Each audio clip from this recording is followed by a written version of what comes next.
Olá, seja bem-vindo para mais um vídeo da leitura do livro Sem Medo da Rejeição. E lembrando que, se você quiser acompanhar o livro com a gente, eu deixei um link aqui embaixo para você comprar o livro na Amazon com o melhor preço. Recado dado, se inscreve, curte, toca no sininho e bora para a leitura. Capítulo 4: Lutando contra a evolução. Não foi fácil tomar a decisão de parar de criar meu aplicativo e mudar totalmente de direção, principalmente considerando tudo que eu tinha desistido para tocar aquele projeto e como valorizava minha equipe. Mas quando lhes dei a notícia que eles foram incrivelmente solidários.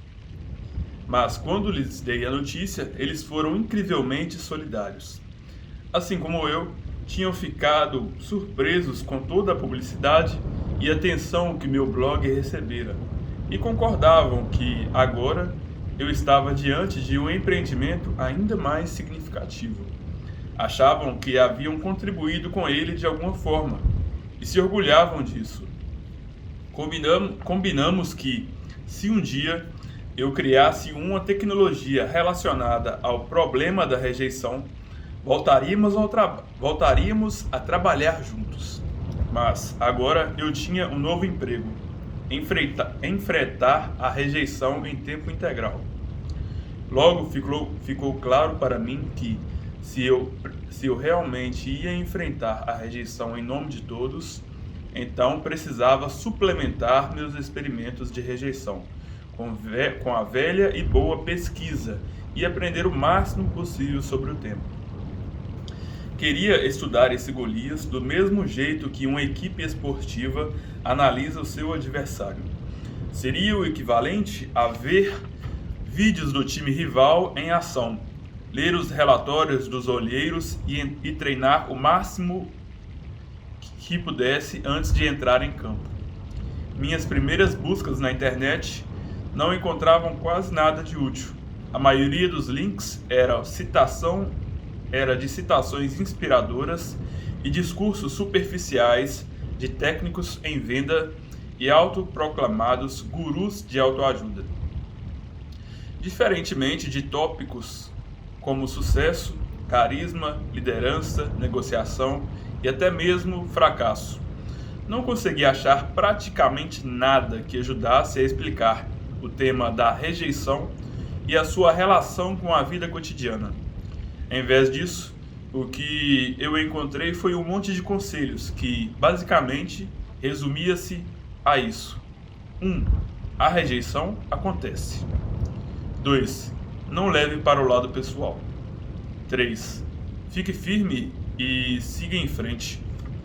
Bom, claro, seria ótimo se todo mundo pudesse agir assim. A visão comum sobre lidar com a rejeição é impressionantemente simplista, apesar de não tão predominante. E de todas as angustiantes consequências, a rejeição é tratada como um caso de ocorrência única, ou como uma inconveniência temporária, mais como a mordida de um inseto ou um pneu furado, do que como uma experiência que pode destruir para sempre a capacidade de uma pessoa assumir riscos. É como se fosse um assunto tão simples que não houvesse necessidade de entender nada mais. Não conseguiu o emprego ou a promoção? Não conseguiu fazer a venda? Acharam sua ideia idiota?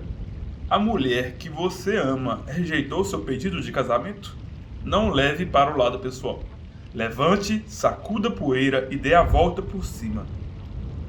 Porém, se lidar com a rejeição fosse tão simples assim, por que uma tabulação de palavras-chave de busca no Google, gerada por bilhões de usuários, mostraria que as pessoas colocam a rejeição no primeiro lugar de suas listas de maiores medos, inclusive acima de dor, solidão e doença? Por que as pessoas se sentiriam obrigadas a viver de acordo com a experiência dos outros, enquanto ignoram suas próprias expectativas, tornando o fracasso em realizar seus sonhos um dos seus maiores arrependimentos?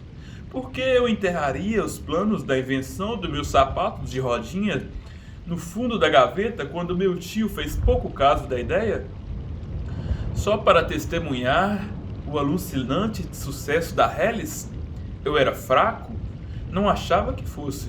Tinha me mudado sozinho para outro país, quando ainda era adolescente, sem conhecer ninguém nem falar inglês. Tive que superar todo tipo de obstáculo para aprender outra língua e me familiarizar com a nova cultura. Dei muito duro para chegar até onde cheguei, contra tudo e todos. Provavelmente, se eu fosse fraco, teria voltado para a China anos atrás, engavetado meu sonho de viver e trabalhar na América. As milhares de pessoas que me escreviam de todo o mundo, expressando quando temiam a rejeição, também não podiam ser descritas como fracas. Experimentar uma rejeição terrível, como a de perder o emprego de décadas, ser preterido em uma promoção, ou ver o cônjuge pressionando por um divórcio quando não se quer desistir do casamento, pode mudar uma vida. Para quem está nessas situações, dizer não leve para o lado pessoal é ao mesmo tempo um insulto e um conselho ridículo. Mas por que elas nos incomodam tanto? Quanto mais pensava sobre isso, mais entendia que tinha, na verdade, 3 perguntas urgentes. Por que não falamos mais sobre rejeição? Por que a rejeição é tão dolorosa? Por que tememos tanto a rejeição? Tinha de haver mais a respeito disso do que diziam minhas pesquisas. Supondo que deveria haver melhores conselhos e sabedoria em algum lugar, continuei procurando respostas.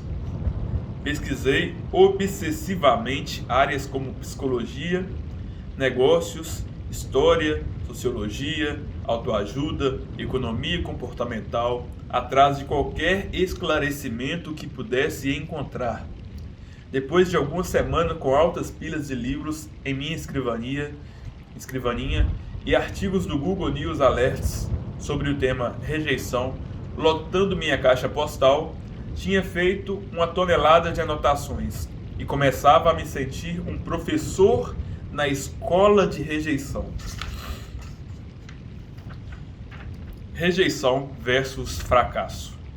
Talvez o maior motivo de as pessoas não falarem mais sobre a rejeição é porque preferem discutir a respeito do seu primo conceitual e mais fácil de lidar, o fracasso. Por várias vezes eu começava a ler sobre rejeição e logo o texto derivava para uma discussão sobre fracasso. Mas rejeição e fracasso não são a mesma coisa.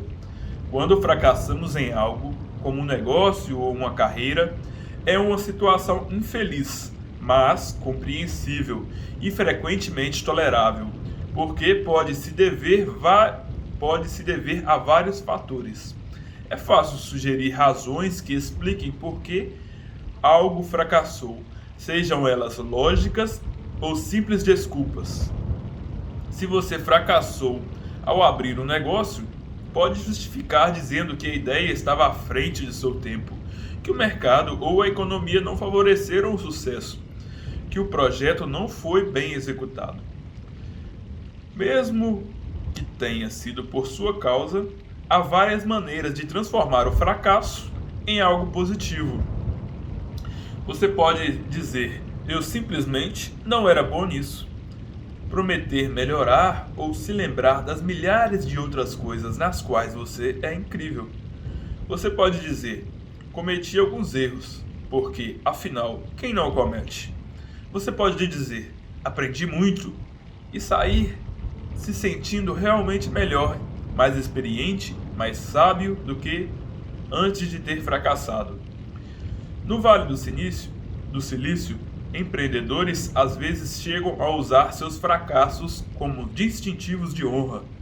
Todo o movimento das startups foi instigado pelo conceito de fracassar rápido e aprender com esses fracassos. Para então desenvolver produtos. Na verdade, Empreendedores adoram contar e ouvir histórias de fracasso, porque as decepções geralmente são degraus para o sucesso. Celebridades nas áreas dos negócios, como Donald Trump, se vangloriam de ter fracassado muito antes de se tornarem magnatas que são hoje. Vemos atletas e equipes esportivas fracassarem em uma semana ou uma temporada e triunfarem na próxima. O fracasso quase que se tornou um pré-requisito para o sucesso. Em alguns casos, pode ser tão bacana quanto ter credibilidade. A rejeição, por outro lado, não é bacana. Envolve outra pessoa nos dizendo não, geralmente em favor de uma terceira, e geralmente frente a frente. A rejeição significa que queríamos que alguém acreditasse em nós, mas não acreditaram. Que queríamos que alguém gostasse de nós, mas não gostaram. Que os outros vissem o que vimos e pensassem como pensamos, mas em vez disso, discordaram e julgaram inferior nossa maneira de ver o mundo. Para muitos de nós, isso é profundamente pessoal. Não parece apenas uma rejeição ao nosso pedido, mas também ao nosso caráter, à nossa aparência, capacidade, inteligência, personalidade, cultura ou crenças. Mesmo que a pessoa que rejeita nosso pedido não queira que aquele não soe como algo tão pessoal, ele será pessoal. A rejeição é uma troca inerente e desigual entre quem rejeita e quem é rejeitado. E afeta este muito mais do que aquele. Quando sofremos rejeição, não podemos culpar facilmente a economia, o mercado ou outra pessoa. Se não conseguimos lidar com ela de maneira saudável, só nos restam duas escolhas prejudiciais. Quando acreditamos que merecemos a rejeição, culpamos a nós mesmos e nos enchemos de sentimento de vergonha e incompetência. Quando acreditamos que a rejeição é injusta ou imerecida, culpamos o outro e nos consumimos de raiva e desejo de vingança. Kelvin Carl Smith, doutor em psicologia social pela Universidade Colgate, realizou experimentos de laboratórios no quais os participantes passavam por algum tipo de injustiça. Alguns deles tinham a chance de se vingar de seus malfeitores, outros não. Depois, Carl Smith fez o levantamento dos sentimentos dos participantes. Todos que tiveram a chance de se vingar o fizeram, mas todos no grupo de vingança acabaram se sentindo pior do que as pessoas que não tiveram essa oportunidade. O interessante é que, do grupo que não pode se vingar, todos acreditavam que teriam se sentido melhor se tivesse tido a chance de dar o troco em seus malfeitores. Em outras palavras, as pessoas naturalmente querem vingança depois de serem rejeitadas, talvez achando que se sentiriam melhor ao mostrar como quem as rejeitou estava errado. No entanto, não funciona assim. As que se vingam acabam se sentindo pior quando fazem. Essa é apenas uma pequena janela de observação sobre a natureza humana em um ambiente seguro de laboratório. Mas, na vida real, somos inundados por incidentes infelizes e mesmo trágicos, como tiroteios em escolas e ataques com ácido, tudo pelo desejo da vingança, após uma rejeição.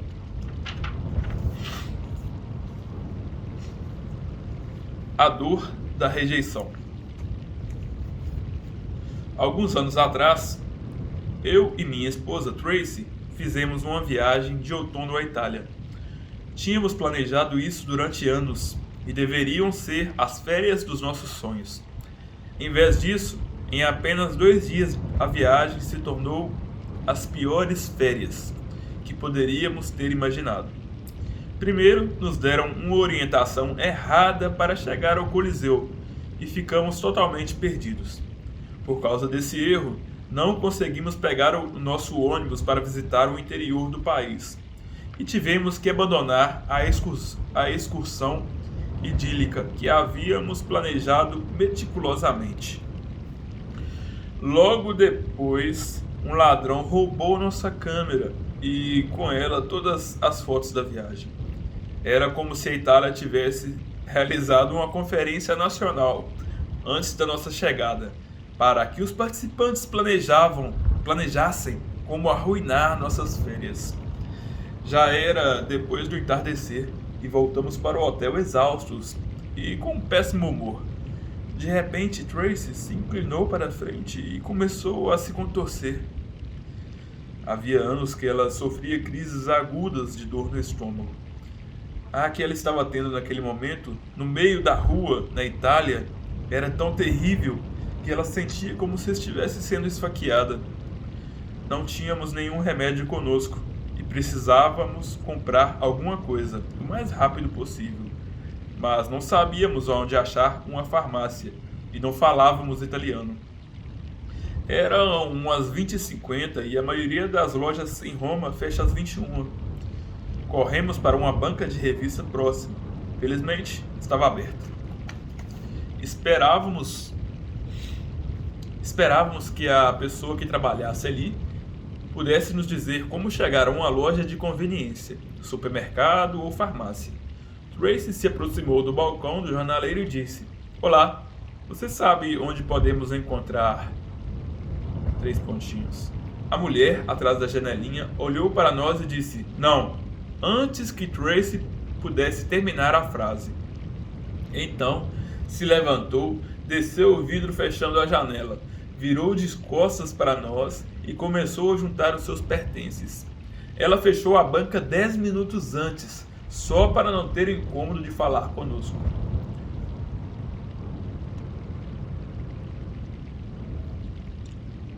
Fiquei furioso. Como aquela mulher podia tratar Tracy daquela maneira? Ela não via que minha esposa estava com dor e precisava de ajuda? Será que foi porque éramos turistas que não falavam italiano? Violamos de alguma forma uma regra local, fazendo a ela perguntas? Tínhamos de comprar alguma coisa para falar com ela? O dia inteiro de frustrações explodiu naquele momento. "Ei!" Berrei para a janela fechada, com o punho no ar, tentando controlar minha vontade de esmurrar aquele vidro. Naquele momento, tudo o que eu queria era dar uma lição de cortesia e respeito para aquela mulher, esquecendo que eu mesmo estava prestes a ignorar essas duas coisas. De repente, senti a mão de Tracy no meu braço me puxando. Quando eu me virei e olhei para ela, vi lágrimas escorrendo pelo seu rosto. Tracy raramente chora, então entendi que a dor no estômago devia de fato estar insuportável. Minha raiva foi instantânea, substituída por preocupação. Tínhamos exatamente 8 minutos antes de tudo fechar. Não havia tempo para submeter a mulher da banca de revistas a um sermão cheio de palavrões a respeito de solidariedade. Então, seguimos em frente. Felizmente, havia uma loja de conveniência ali perto, e logo encontramos o remédio que Tracy precisava. Mais à tarde, naquela noite, Tracy me disse que tinha chorado não por causa da dor de estômago, mas pela maneira como a mulher a havia tratado. Ela se sentiu revoltada e magoada por ter sido grosseiramente repelida e rejeitada sem nenhum motivo óbvio.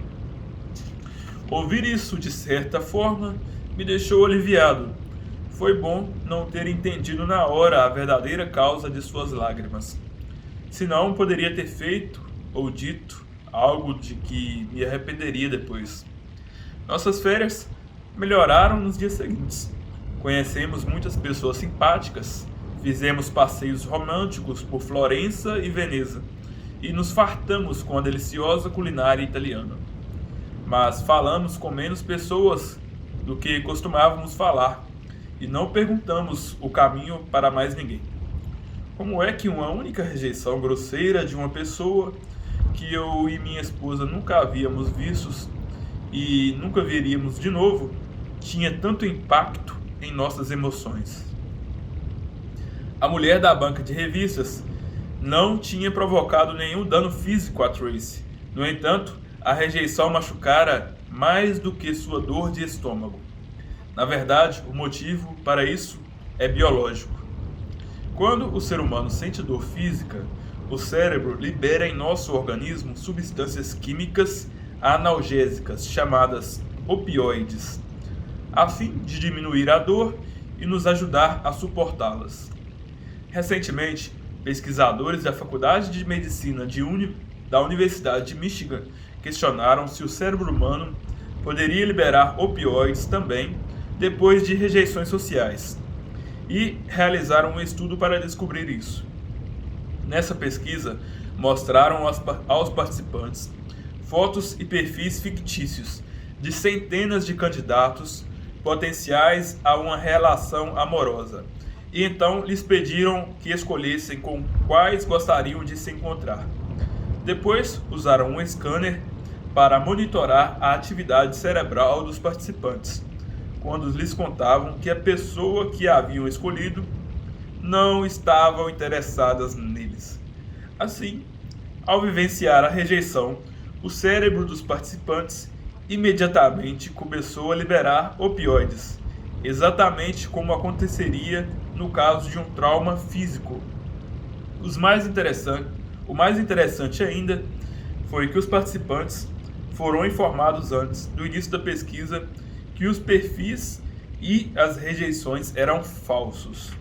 Inacreditavelmente, isso não importou para o cérebro dessas pessoas, que liberou opioides mesmo assim. Esse é mais um motivo que explica por que dizer simplesmente "não leve para o lado pessoal" é um conselho inútil para alguém que está se sentindo rejeitado. O proverbial tapa na cara que sentimos ao ser rejeitados não é tão proverbial assim. Não é de admirar que Tracy e eu tenhamos nos sentido tão magoados com aquela italiana naquela noite. Se ela nos tivesse lançado um tijolo pela janela da banca de revistas, o efeito teria sido mais ou menos o mesmo, pelo menos pelo ponto de vista do nosso cérebro. Pausa para hidratação.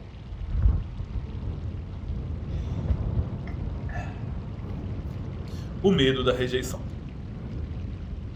Se a dor da rejeição é de fato uma experiência química cerebral, não surpreende que tenhamos um medo visceral dela. É esse pavor que nos impede de fazer uma simples pergunta para início de conversa. É que às vezes nos cobre de suor quando reunimos coragem para isso. A simples lembrança de uma experiência desse tipo de medo pode fazer uma pessoa lutar com afinco para nunca mais voltar a enfrentar um momento de vulnerabilidade, já que a dor da rejeição é equivalente à dor física, pelo menos em nosso cérebro. Faz ainda mais sentido as pessoas colocarem a rejeição em primeiro lugar na sua lista de medos. Afinal, quem não fica nervoso com o risco de ser esbofeteado? Mas, na verdade, muitos de nossos medos, inclusive o da rejeição, têm raízes na evolução. Entre outras pesquisas que li sobre o medo e a dor associados à rejeição, as mais interessantes foram as que mostraram que as fobias costumam ter uma base pragmática, para não dizer de salva-vidas. Inúmeros estudos mostram que, quando se trata de evitar objetos ou experiências que instintivamente julgamos ser perigosos, nosso tempo de reação é bem mais curto do que quando deparamos com objetos ou experiências inofensivas. Em outras palavras, se você dá de cara com uma aranha, de aspecto letal, vai sair correndo muito mais depressa do que se estivesse tentando fugir de um esquilo, por exemplo. Os pesquisadores concluíram que, ao longo da evolução, os mamíferos desenvolveram um medo e um alerta inato a esses perigos, a fim de evitá-los e escapar deles o mais rápido. O medo, então, é necessário para nossa sobrevivência, ou pelo menos o era quando vivíamos na selva. Sem medo de cobras, haveria muito mais mordidas fatais. Sem medo de lugares fechados, muitos de nós seríamos encontrados anos depois entalados em canos e lugares apertados. Com o medo da rejeição é a mesma coisa. Quando caçávamos mastodontes gigantes e vivíamos em cavernas, nossa sobrevivência dependia de permanecermos juntos e trabalharmos em grupo. Ser rejeitado ou isolado por nossos pares, por qualquer razão, nos faria enfrentar sozinhos leões e lobos. Nessa situação, a rejeição social poderia equivaler à morte. Faz sentido, portanto, que uma parte desse instinto ainda exista em nosso DNA.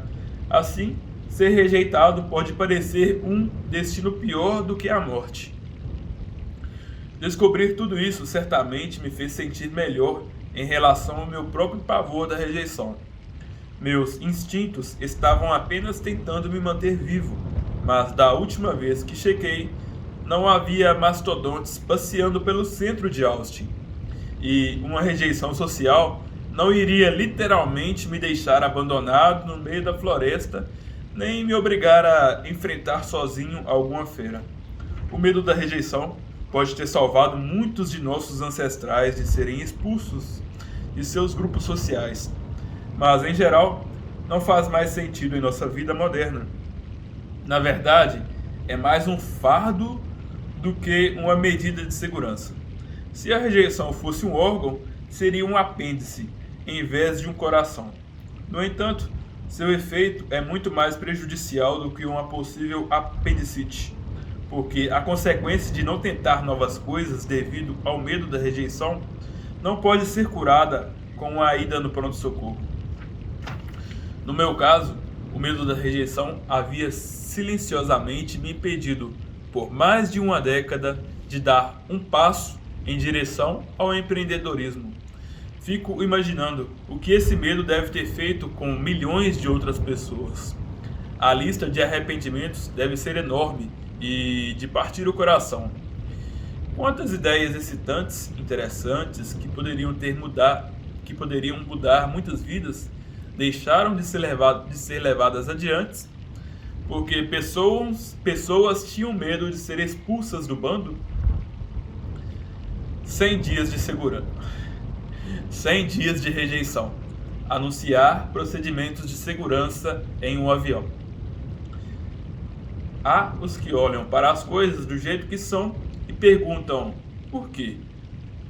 Eu sonho com coisas que nunca foram e pergunto por que não. Robert Kennedy. Enquanto o meu projeto dos 100 dias de rejeição seguia em frente, essa citação se tornou o meu mantra. Enquanto meu projeto de 100 dias de rejeição seguia em frente, essa citação se tornou o meu mantra. Eu a usava para neutralizar o instinto de me afastar dos desafios. Perguntava-me o tempo todo, por que não?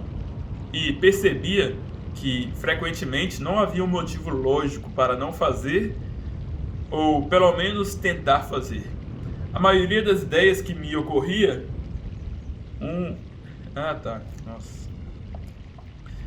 Não havia um motivo lógico para não fazer, ou pelo menos tentar fazer a maioria das ideias que me ocorria. Um dia, pedi aos funcionários de um restaurante que cantassem para mim "Parabéns para você", embora não fosse meu aniversário. Eles cantavam. E, em outra ocasião, perguntei à Humane Society. Humane Society é uma organização de proteção dos animais. Perguntei à Humane Society da região se poderia pegar ou alugar um cachorro por um dia, prometendo que faria tudo para que o animal se divertisse. Disseram não. Outra vez perguntei ao integrante do Exército da Salvação se poderia tocar o sino em seu lugar. Ele não disse que sim. Ele não apenas disse que sim, como também nos divertimos fazendo isso. Mas um de meus pedidos, por que não, realmente se destacou. Eu estava no aeroporto de Austin, correndo do estacionamento até o terminal para pegar o voo, quando tive uma grande ideia. Geralmente não presto atenção quando comissários anunciam os procedimentos de segurança antes da decolagem, e aproveito esse tempo para enviar mensagens de última hora no celular ou me acomodar no assento. E, se eu me encarregasse dessa tarefa e pedisse aos comissários daquele voo que me deixassem ler os procedimentos de segurança no lugar deles? Eu voava pela Southwest, minha companhia aérea preferida, conhecida por sua cultura peculiar e seu foco no consumidor. Se me deixassem fazer isso, com certeza os passageiros prestariam mais atenção. E que mal faria perguntar? Ainda assim, eu estava nervoso. Então, enquanto me aproximava para embarcar, me concentrei e respirei fundo. Me aproximei de um dos comissários, e o nome dele era Jeff, e perguntei: você acha que eu poderia anunciar os procedimentos de segurança para vocês? Mencionando que era um passageiro frequente. Por algum motivo, Jeff não pareceu surpreso com o pedido. Ele explicou que, por lei, todos os passageiros precisavam estar sentados com cintos de segurança afivelados enquanto os procedimentos de segurança eram anunciados. Por isso, infelizmente, já que eu era um passageiro, não poderia fazer o anúncio. Então, Jeff me surpreendeu, mas você pode dar as boas-vindas se quiser. Fiquei olhando para ele por um momento, chocado com a oferta, e, claro, respondi, vou dar as boas-vindas, legal. Na verdade, a proposta de Jeff era melhor do que o meu pedido, porque me dava a liberdade de dizer o que quisesse sem ter que ler ou decorar uma mensagem escrita. Mas agora eu tinha um problema diferente. Teria de fazer um discurso espontâneo e aleatório frente a 130 passageiros. Podia sentir o suor se formando na palma das mãos enquanto passava do sentimento de triunfo para o de terror. Depois que Jeff fez o anúncio habitual sobre cintos de segurança, saídas de emergências e lavatórios, ele me fez um sinal para que eu fosse até a frente do avião. Fui andando pelo corredor com alguma dificuldade, fileira após fileira, até ele. O caminho parecia não ter fim. Fiz o que pude para bloquear a imagem mental dos outros passageiros me vaiando ou rindo de mim, mas não consegui. Quando cheguei lá na frente, eu era um caos emocional, com o coração quase caindo pela boca, o estômago embrulhado e os joelhos tremendo.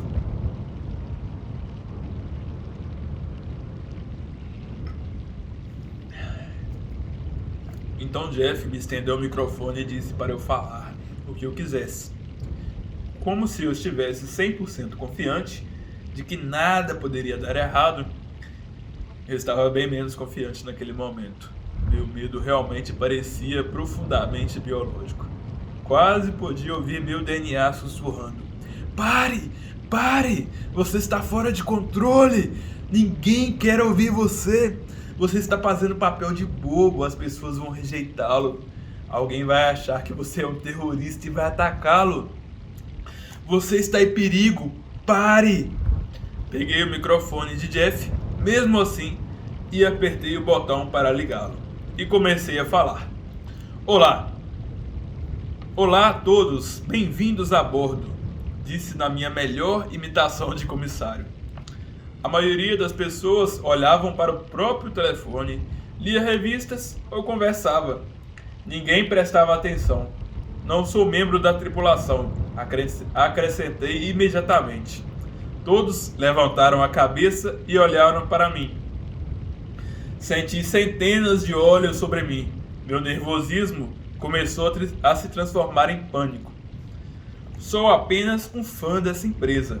Continuei, aumentando a voz e velocidade do discurso e tentando não deixar a voz tremer. Sou um cliente como vocês. Só quero dizer que eles sempre cumprem o horário, são sempre simpáticos e sempre incríveis. Então, se vocês forem como eu, vamos dar uma salva de palmas para Southwest. Incrivelmente, todos começaram a aplaudir como eu pedi. Enquanto voltava para minha poltrona, outro comissário apontou para mim e disse: "Você vai ganhar um drink, cara." Um passageiro comentou: "Uau, que corajoso." "Você não faz ideia," pensei, enquanto eu me sentava, tremendo e coberto de suor. "Tenho certeza de que lutar contra leões com um pedaço de pau 10.000 anos atrás era mais difícil, mas naquele momento o que eu tinha feito me parecia tão assustador quanto. Houve momentos em que eu pensei em desistir dos meus 100 dias de rejeição, como nesse dia do experimento com a Southwest. Estava preparado para uma rejeição pessoal do comissário de bordo, mas em vez disso, recebi uma aceitação que, por sua vez, abriu uma possibilidade ainda mais assustadora: a rejeição bem pública de 130 pessoas ao mesmo tempo.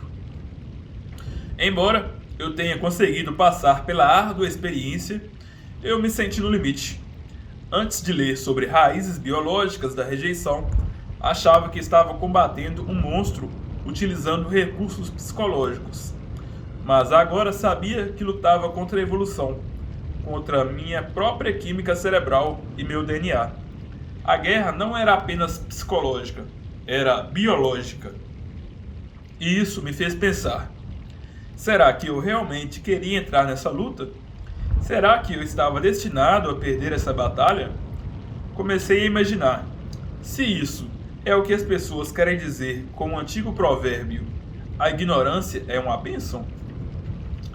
Mas, mesmo quando me afligia pensando não ter estofo para lidar mais com essas situações de rejeição, fui capaz de unir forças olhando para trás para meus primeiros experimentos. Podia ver claramente que nem toda tentativa de rejeição havia me deixado coberto de suor e despertado meu pavor natural, principalmente quando eu conseguia apreciar o humor que havia naquelas situações. Quando pedi um refil de hambúrguer, por exemplo, saí de lá rindo. Quando o atendente do supermercado não quis me guiar em uma visita pelo depósito, em vez de fugir correndo, comecei a brincar com ele. Não tinha saído daquelas situações agarrando o peito de dores. E isso me fez pensar que talvez, sem perceber, tivesse aprendido algo ao enfrentar a rejeição. Seria o humor uma maneira eficaz de neutralizar a dor da rejeição? Para tentar isso, encenei outro experimento de rejeição, tendo em mente o riso. 100 dias de rejeição. Cortar o cabelo numa pet shop.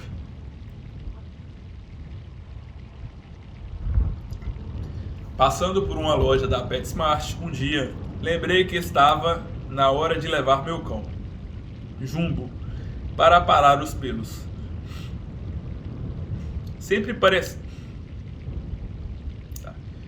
Para parar os pelos. Sempre parece ser a hora de aparar os pelos dos Golden Retrievers.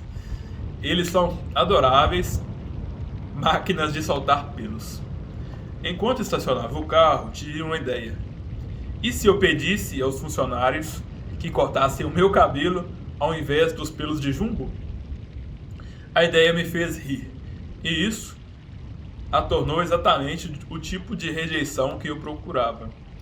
Quando eu entrei na área ditosa da loja, quatro funcionários estavam ocupados, lavando e aparando o pelo dos cachorros. Uma das moças parou o que fazia e foi me atender no balcão. Depois de algumas palavras, perguntei quanto sairia uma tosa. Que tipo de cachorro? Ela perguntou. Quanto sairia para tosar o meu cabelo? Retruquei. Depois de uma breve pausa, ela sacudiu a cabeça e disse: Não, não fazemos isso. E então caiu na risada. Mas será que você poderia me tratar como um pastor alemão? Perguntei. Então, lembrei das minhas raízes e de minha aparência asiática. Na verdade, não sou alemão. Você poderia me tratar como um mastim tibetano? Ou um chau-chau? Ou algo assim? Todos os 4 funcionários começaram a rir. Vou me comportar. Pode me pedir para sentar que vou ficar sentado. E não vou latir, falei. Eu estava com tudo. Tenho certeza que você vai ser o melhor cliente que já tivemos, a moça respondeu, rindo ainda mais. Fiz minha última tentativa antes de a rejeição se tornar efetiva. E que tal uma manicure? A gargalhada dos funcionários ficou quase incontrolável. Ao sair do pet shop, senti uma certa satisfação. Não me importava com não, na verdade. Eu me sentia muito bem comigo mesmo porque acreditava que tinha divertido os funcionários. Mas por que não tinha sentido dor nem medo? Como é que meu instinto de sobrevivência não tinha agido com opioides? Como é que meus instintos de sobrevivência não tinham agido e os opioides não tinham começado a jorrar? Porque estavam tão obviamente silenciosos dessa vez? Senti que estava perto de algo, então pesquisei ainda mais. Acontece que o riso tem sido associado à capacidade de abolir a dor, literalmente. Há uma tonelada de evidências anedóticas de que o humor ajuda a reduzir a dor e o estresse, mesmo entre políticos que raramente são conhecidos por sua hilaridade. Quando interrompido durante o seu discurso no parlamento britânico, Ronald Reagan retrucou, de brincadeira: há um eco aqui? Antes de ser submetido a uma cirurgia, depois da tentativa de assassinato. Vou começar de novo. Quando interrompido durante um discurso no parlamento britânico, Ronald Reagan retrucou, de brincadeira: há um eco aqui? Antes de ser submetido a uma cirurgia depois da tentativa de assassinato que sofreu. Ele disse, brincando, aos cirurgiões: eu espero que todos vocês sejam republicanos. Do outro lado do espectro político, quando um repórter sutilmente perguntou a John F. Kennedy como ele se sentia diante do fato do Comitê Nacional Republicano ter adotado uma resolução basicamente que o chamava de fracassado, ele respondeu: suponho que ela tenha sido aprovada por unanimidade. Mahatma Gandhi disse: se eu não tivesse senso de humor, há muito tempo teria me suicidado. Alguns pesquisadores até mesmo provaram que o humor, e mais especificamente a risada, pode realmente mitigar a dor. Em 2011, Robin Dunbar, psicólogo evolucionista da Universidade de Oxford, dirigiu um experimento no qual submeteu os participantes a vários graus de dor, fazendo com que colocassem ao redor dos braços bolsas térmicas congeladas ou mantivessem as pernas dobradas em um ângulo de 90 graus, enquanto se encostavam em uma parede como se estivessem sentados em uma cadeira imaginária, para determinar o limiar normal de dor da dor que sentiam. Dunbar mediu por quanto tempo os participantes conseguiam resistir à dor antes de admitir que não podiam mais suportá-las. Depois submeteu-os à mesma dor de novo, mas dessa vez mostrando para eles vários vídeos de comédia, como Os Simpsons ou South Park, ou programas neutros sobre bichos de estimação sendo treinados, torneios de golfe e documentários destinados a despertar bons sentimentos, como o Planeta Terra.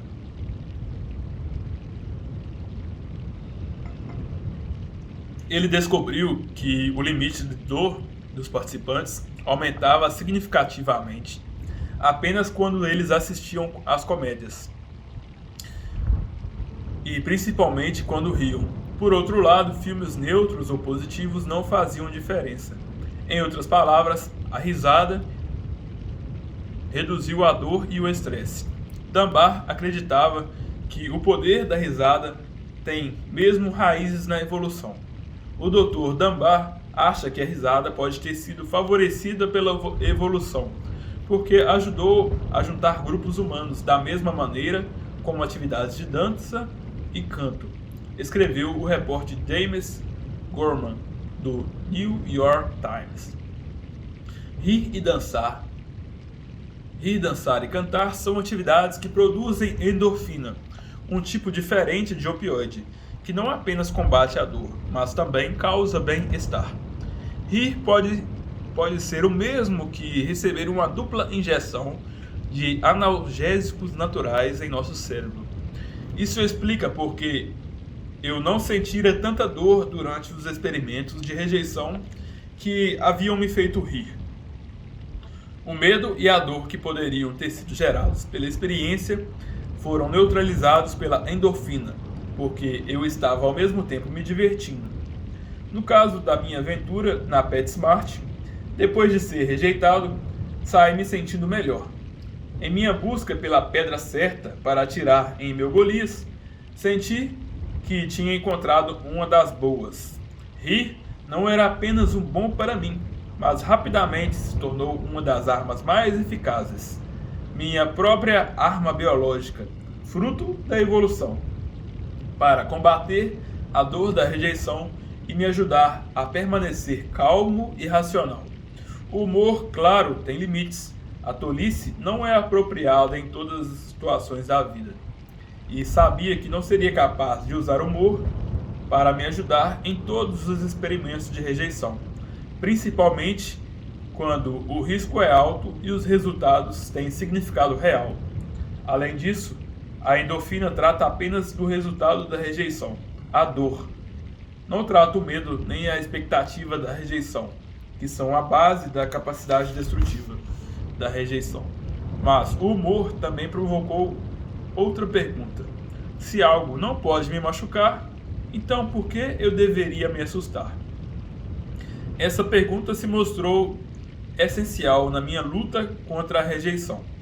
No filme O Mágico de Oz, Dorothy, o Espantalho, o Homem de Lata e o Leão partem em uma difícil jornada rumo à Cidade das Esmeraldas.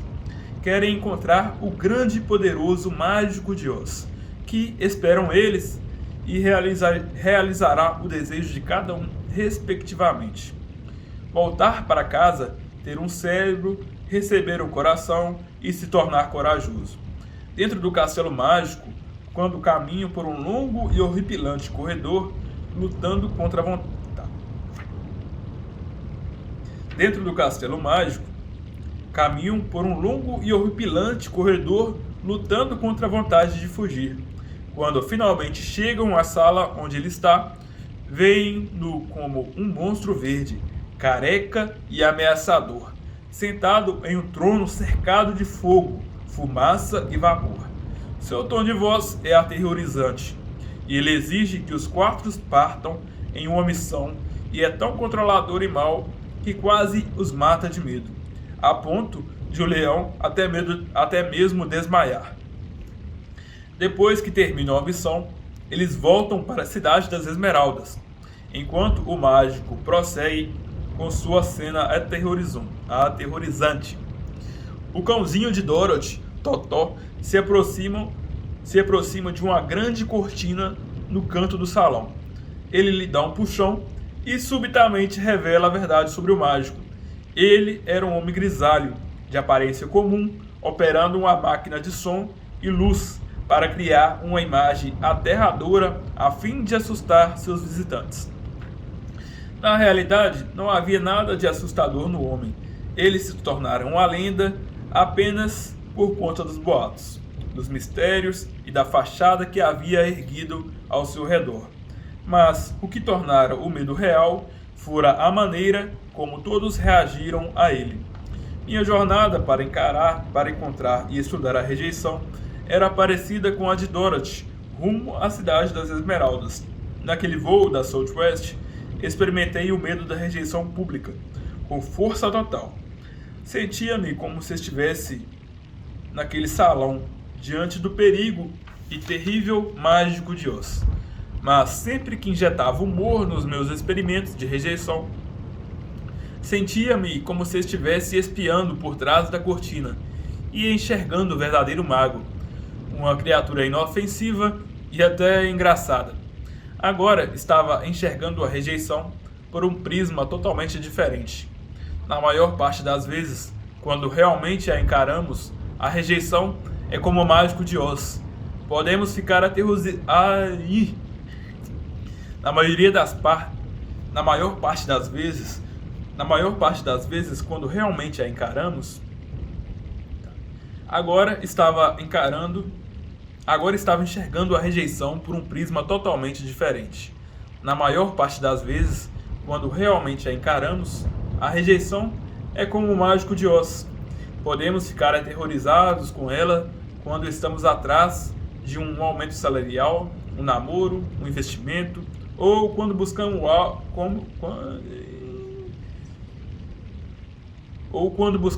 algum tipo de aprovação. Sentimos que a palavra não chega até... Vou ler de novo. Sentimos que a palavra não chega até nós como um estrondo, fogo e fumaça. Sentimos que realmente pode nos ferir, mas na realidade quase nunca é tão ruim. Mesmo quando não recebemos o que pedimos, não perdemos nada. Raramente nossa vida está em perigo. Na minha vida até então, nunca tinha tido tempo para olhar para trás da cortina para ver como a rejeição, o meu próprio mágico de Oz, realmente era. Agora tinha de me perguntar: o que é essa coisa contra a qual venho lutando minha vida inteira? O que é exatamente a rejeição? Capítulo 5. Repensando a rejeição. Continua no próximo vídeo. O link está aqui embaixo. Te vejo no próximo vídeo. Falou!